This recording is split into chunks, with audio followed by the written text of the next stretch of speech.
Rakkoon nageenyaa fi tasgabbiin immoo naannoo Amaaraatti uumamee ture hojii misooma qonnaa irratti dhiibbaa qaqqabsiisuun isaa ni beekama. Hoogganaan biiroo qonnaa naannichaa Dr. Hayilamaariyaam Kaffaaloo rakkoo nageenyaa naannicha iddoolee tokko tokkotti mudatee tureen oomishaalee mana kuusaa keessa jiranii fi xaa'oon bifa barbaadameen qonnaan bulaa bira akka hin geenye taasisuu dabalatee odeeffannoon karaa sirrii ta'een qaama gahuu qabu bira akka hin geenye gochuun kaan immoo saamamuun hojii qonnaa irratti danqaamaa uumee ture jedhaniiru. በሁለት መንገድ ማየት ነው። አንደኛው የዘር እንቅስቃሴውን አስተዋውቁበት rakkoon jeequmsaa ture karaa lamaan oomisha qonnaa irratti dhiibbaa uumeera. Tokkoffaa oomishni qamadii yeroo isaa eeggatee akka hin facaane taasiseera. Qamadiin oomisha biyyoo gurraachaa irratti hanga hagayya 5tti itti fufee faca'uu danda'a ture. Akka duraatti silaa yoona % 90 irra gahuu qabna. Amma garuu % 60 irra jirra. Lammaffaa xaa'oon karaa waldaa hojii gamtaan qonnaan bulaa bira akka hin geenye taasifameera. Xaa'oon kuntaalli 600 ol akka hin raabsamne godhameera. Aanaalee tokko tokko irratti gumbii cabsuudhaan xaa'oo kuntaalli 200 ol saamameera. Godina Gojjam Lixaattis gumbiin cabuun xaa'oon kuntaalli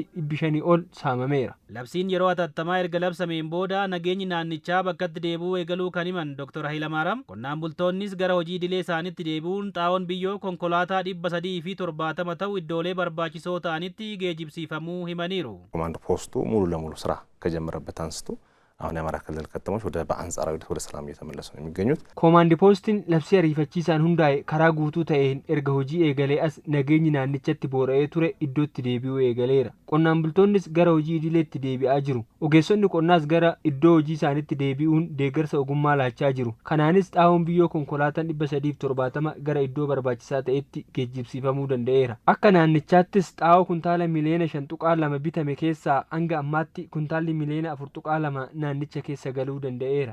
Akka naannoo Amaaraatti ganna baranaan lafa hektaaraa miliyoona 5 midhaan gosa adda addaan uwwisuun callaa kuntaala miliyoona 100 fi miliyoona 60 argachuuf hojjetamaa kan jiru ta'uu kan himan Dr. Hayilamaariyaam haga ammaattis lafti hektaarri miliyoona 4 fi 400 midhaan gosa adda addaan uwwifamuu dubbataniiru. ወደ 5 ሚሊዮን ሄክታር መሬት በዘር እንሸፍናለን። akka naannoo Amaaraatti qonna bara kanaan lafti hektaarri miliyoona 5 ta'u midhaan gosa adda addaan ni uwwifama jedhamee eegama. Kana irraayis callaan kuntaala miliyoona 160tu abdatama. Lafa hektaara miliyoona 5 kana keessaa hektaarri 200 ol kilaasteraan kan faca'u ta'a. Hanga ammaattis lafa qonnaa waliigalaa kana keessaa hektaarri miliyoona 4.4 midhaan gosa adda addaan uwwifamuu danda'eera. Hojii raayyaan ittisa biyyaa qaamolee nageenyaa fi uummata naannichaa waliin ta'uun nagaa fi tasgabbii naannichaa bakka duraatti deebisuuf hojjechaa jiruun magaalonni gara hojii idilee isaaniittis deebi'aa jiru.